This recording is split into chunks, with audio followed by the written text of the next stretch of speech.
Hi guys, Vince here and welcome back to Drip. Hindi ko na to film kagabi pero nirescape ko na itong ating shallow tank. Ginawa ko siyang mas buff.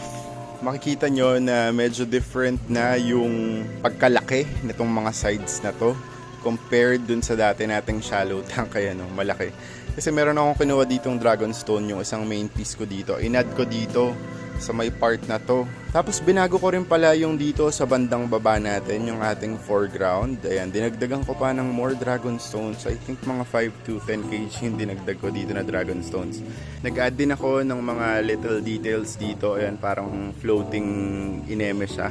So kung titingnan nyo, parang dati payat lang yung ating shallow tank. Ngayon ay mas buff na siya. Para na siyang legit na mountain, nakakatuwa.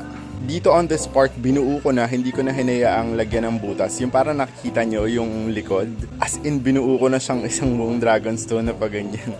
Sobrang nice. By the way, for our mist maker, gumawa na ako ng parang crown. Ayan, ito yung parang crown niya. So, siya yung nagtatakip dun sa ating mist maker. And sukat na sukat yan para dyan sa ating corner na yan. Ito pa yung isang part ng ating pinaka-buff na na other side. Sobrang nice. Ito nga yung kinuha kong stone dun sa kabilang aquascape natin. Nakikita nyo. Meron nang nag-build up na lumot dyan sa Dragonstone na yan. And really nice talaga siya. Sana nga mag-spread din lumot dito sa aking shallow tank para, alam mo yun, very natural yung dating niya. Sobrang buff niya, sobrang laki. And I think, no doubt na ito pa rin yung main piece dito sa Drip by Vinci. Like, pagpasok nyo, ito agad yung makikita nyo yung pasabog nating shallow tank. So, abangan nyo kasi magbalagay tayo ng bagong plants dyan na hindi na nagre-require ng lupa.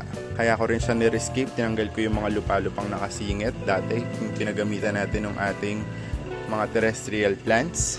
Dito sa foreground, pinalitan ko rin kasi tinanggal ko na yung mga fish. Sila kinilagay ko dun sa kabilang tank, 5-gallon tank. Tapos dito maglalagay tayo ng mga bagong isda. So now, I tried running all the filters. Gumagana naman lahat.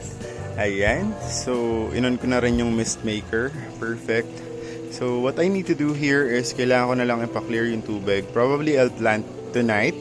Yung mga tinanggal kong plants dito, ibabalik ko yun, syempre. Yung mga epiphyte plants natin, yung mga Java fern. I like this better than the initial design. Pero syempre, I'm not disregarding the initial design. Kasi gawa ko rin naman yun. Laban sa dugot pawis ko yun. So, mas proud lang ako dito sa pangalawang design. I think it looks a lot better. It looks more defined. And gusto ko lang yung kinalabasan niya talaga.